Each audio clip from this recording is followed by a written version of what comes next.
আমরা যদি একটা জনজরিপ করি, আমরা যদি একটা মানে গণভোট করা হয় যে আপনারা কি ইসলামের শাসন চান, আবু বকর বা ওমরের শাসন চান, নাকি আপনারা পশ্চিমাদের দেওয়া গণতন্ত্র, যেটা আসলে বর্তমানে সারা বিশ্বের মানুষকে মুক্তি দিতে ব্যর্থ হয়েছে, গণতন্ত্র অ্যাজ এ সিস্টেম যে ব্যর্থ হয়েছে, পশ্চিমাদের মধ্যে আসলে এটা জরিপ করা হয়েছে যে আপনারা কি এই ব্যবস্থায় বিশ্বাসী, তারা অনেকে অধিকাংশ বলেছে যে না, তারা আসলে এর উপর আস্থা হারিয়ে ফেলেছে, অধিকাংশ মানুষ আস্থা হারিয়ে ফেলেছে।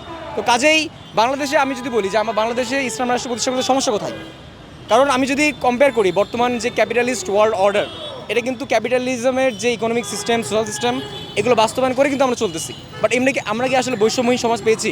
আমরা যে কিছুদিন আগে আন্দোলন করলাম যে আমরা একটা বৈষম্যহীন সমাজ আমাদের চাই, আমরা এমন একটা সমাজ চাই যেখানে ন্যায় বিচার নিশ্চিত হবে। এই ন্যায় বিচার কে নিশ্চিত করবে? বর্তমানে ক্যাপিটালিজম আমাদের উপহার দিয়েছে 1% ভার্সেস 99% মানে সিস্টেম, যেখানে 1% পিপুল 99% সম্পদ হোল্ড করে এবং বাকি 99% পিপুল 1% সম্পদ হোল্ড করে।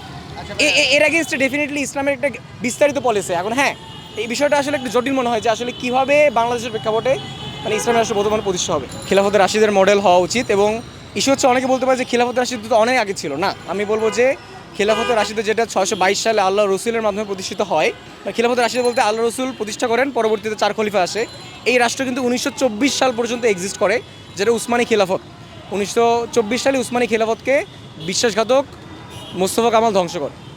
কাজেই ওই মানে ইসলামী একটা রাষ্ট্রের যে স্ট্রাকচার কী হওয়া উচিত, যে এখানে একজন খলিফা থাকবেন, তার আন্ডারে অনেক গভর্নর থাকবেন, ইসলামের ইকোনমিক সিস্টেম কীভাবে রকম হবে। সো আমরা মডেল হবে বর্তমানে না সৌদি আরব, না ইরান, না আফগানিস্তান। সো ইসলামী রাষ্ট্রের মডেল কী হবে বা খিলাফতের মডেল কী হবে, এটা কিন্তু আসলে দেওয়া আছে, রাইট? এটা কিন্তু ইসলামে দেওয়া আছে, তো আমরা ওটাই অ্যাডপ্ট করবো।